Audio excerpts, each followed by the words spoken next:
I mentioned before that companies actually create their own failures. That example of that guy rebuilding the bearing in that workshop, no doubt the rebuilding process, the fact that their managers and supervisors and engineers and he are causing those failures doesn't go straight past people. They don't see it.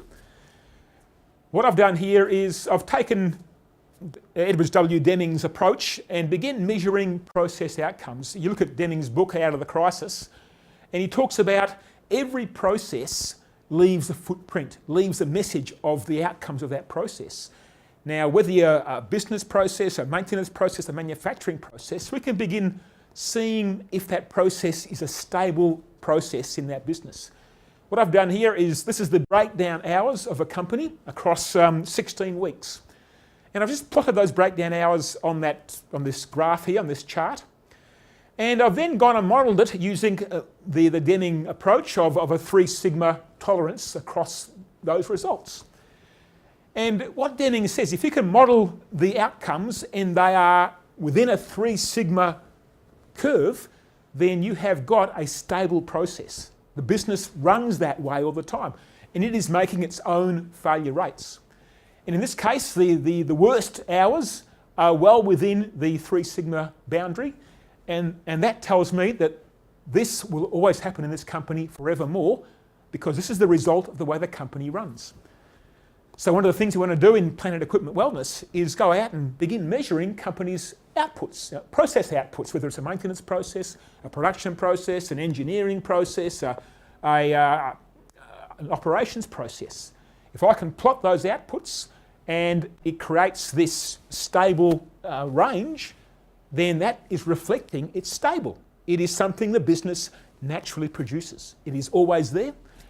So in this case, this company has an average of 31 hours of breakdowns each week, plus or minus 3 sigma. Some weeks have nightmares, some weeks things are pretty much okay, but every week is all over the place. And it will be that way forever unless they begin addressing the process that is causing these problems.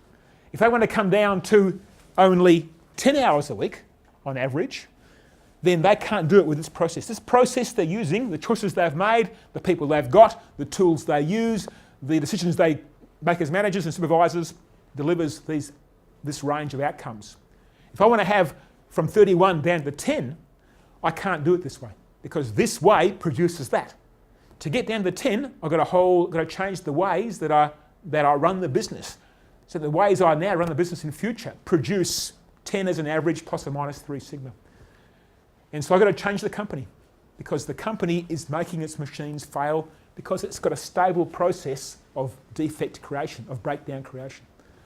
So in plant wellness, we're going to start measuring to see how stable the process is. Because if the process is stably and it's in the business and those outcomes are always coming through, it's because of the choices the business made in the past.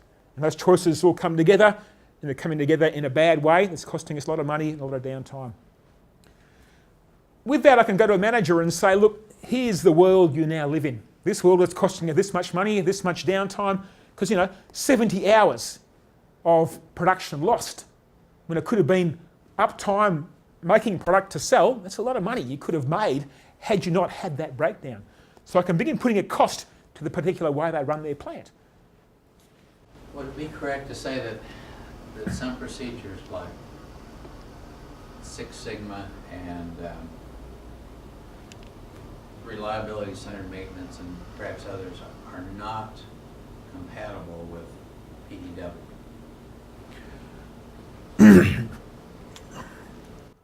Perhaps not, I wouldn't say not compatible, I would say not optimal. They will not produce as good a result as PEW will do. RCM, reliability-centered maintenance, many companies have applied it and have had more success. They've reduced the average breakdown rate to lower levels. So it does deliver results. But because it's not risk-based, because it doesn't actually quantify where the risks are and how the risks can arise, they never go down to the level of controlling the lower causes of what leads to those failures. What happens, they try and stop these problems here with reliability-centered maintenance, but they don't ask you to decide what requirements these must meet so that these problems do not arise. They wait for these to appear, then they go back down and solve these problems. In PW, we say, look, we want to stay down here. Get this right all the time. Have no chance of these arising in the first place. And so RCM, yes, RCM will help, but it will not go as far as PW will take a company. And PW will take a company right down to these low levels because we approach the entire life cycle and the entire company. Whereas RCM is about maintenance and what maintenance does. And that's a small part of the solution, a very small part. And we want to have a system that picks up the whole business across its entire life. And if it can control the entire business systems, then because every system's working properly, the outcome of every system's results is very much less failure. So I won't say no to RCM. If a company is keen to do that, great. It just isn't as good as it can be much better.